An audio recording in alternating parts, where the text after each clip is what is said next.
I have an easy project for you today. Pattern I found on Steve Good's website. It's called Never Trust a Skinny Chef. I got a chuckle out of seeing it and thought some of my viewers might as well. So find your favorite number 3 blade for the scroll saw and I'll show you how to make this. I printed the patterns. There's the backer and there's the front with Never Trust a Skinny Chef. Obviously, I've got to drill some pilot holes in that, so that will be the next step. I started with the backer, which is just one long outside curved cut. Beginners should be able to cut this without any problems. Just follow the line and let the blade do the work, as always. I found 2 accessories to be invaluable.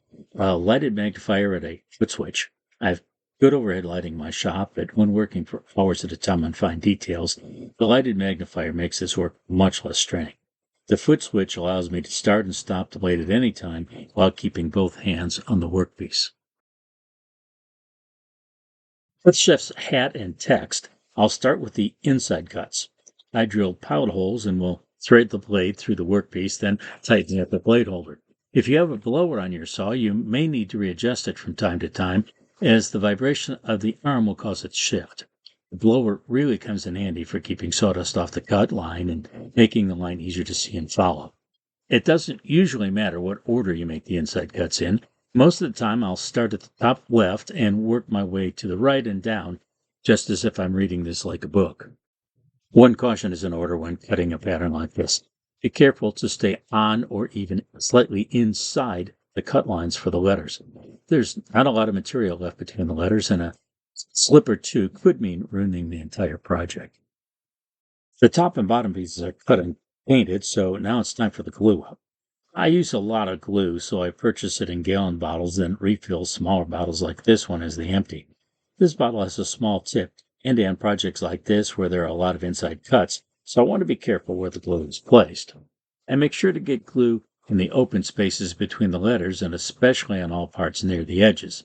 These will be critical to the pieces staying together after the glue dries. You can use a brush to spread the glue, but for small areas like this, I find my finger works fine. This white glue is water-based, so it washes off easily. Be careful when you place the top piece on the backer. If you misalign the pieces, you have plenty of time to move them around, as this glue takes time to start setting up. But if you move the top around, you'll leave glue in spots where it's not needed. The glue dries clear, one reason I use white glue on projects like this, but it's always better to be careful in the first place. I used spring clamps for this project, but you can use whatever you have on hand. Just make sure that as you put the clamps in place, the pieces don't shift. One of the reasons I didn't use F-clamps here is that as you tighten them, the rotating ends can cause the workpiece to move. For this project, you could even do with a flat surface under the project, another on top, then some weight on top to put pressure on the whole area. Here's the finished project. I painted the backer brown to provide contrast to the white chef's hat. You could, of course, use any colors you want. This was a project easy enough for a beginner, but still fun for an experienced scroll saw person like me. I usually only make one of a project to see how I like it, then I can always make more. I like this one, so since the pieces are made from 1/4-inch material, I'm going to stack cut 3 at a time the next time I make them. This will cut down on the time it takes to make the project, obviously.